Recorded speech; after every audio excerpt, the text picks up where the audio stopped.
তো তোমরা আমার আগের ব্লগে দেখেছো যে আমি ঘাটালে গিয়েছিলাম বন্ধুর মেয়ের অন্নপ্রাশন সেরেমনি অ্যাটেন্ড করতে, কিন্তু তোমাদের সাথে সেখানে গিয়ে আমরা কি কি খেয়েছি সেটাই আর শেয়ার করা হয়নি। তাই আজকে এই ব্লগে আমি তোমাদের সাথে কি কি খেয়েছিলাম সেখানে গিয়ে সব কিছুই শেয়ার করব। সবার প্রথমেই আমি আমার ফোনটাকে চার্জে বসিয়েছিলাম, কারণ ফোনে একদম চার্জ ছিল না, আর বসে সবার সাথে একটু আড্ডাবাজি করছিলাম। আর তারপর কিছুক্ষণের মধ্যেই আমাদের স্পেশাল মানুষ যার অনুষ্ঠানে আমরা গিয়েছিলাম সেই হাজির হয়েছিল, বাট একটু কান্নাকাটি করছিল।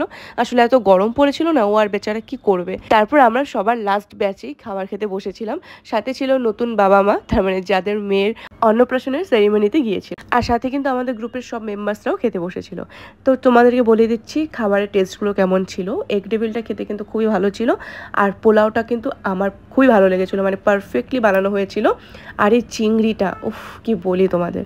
আর দেখো ততক্ষণে পুচকু ঘুমিয়েও পড়েছিল। চিংড়ি মাছটা নিয়ে আমাদের অনেক খাটনি করতে হয়েছিল, মানে স্পেশালি আমার ক্ষেত্রে, মানে আমি ভালো মতন খেতে পারছিলাম না। তো তাই আমাকে রনিও অনেকটা হেল্প করছিল যে এই কাঠিটার থেকে কি করে বার করা যেতে পারে।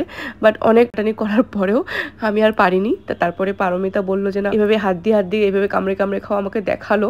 তো আমি বললাম যে না ঠিক আছে, ছেড়ে দাও, টানাটানি করে লাভ নেই, আমাকে এভাবেই কামড়ে কামড়ে খেতে হবে। তো যাই হোক, তারপরে দিল গরম গরম ভাত, সাথে দিয়েছিল শুক্তোটাও খেতে খুব ভালো হয়েছিল।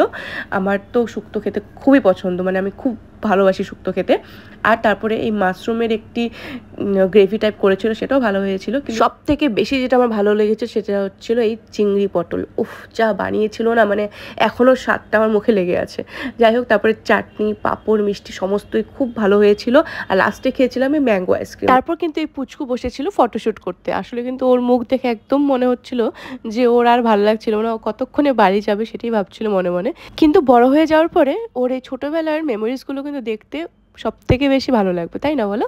তো যাই হোক, তোমাদের সাথে কথা বলতে বলতে দেখো আমি কলকাতায় পৌঁছে গেলাম। তো এই ব্লগটা আমি এখানেই শেষ করছি আজকে। দেখা হচ্ছে পরের ব্লগে। Bye bye.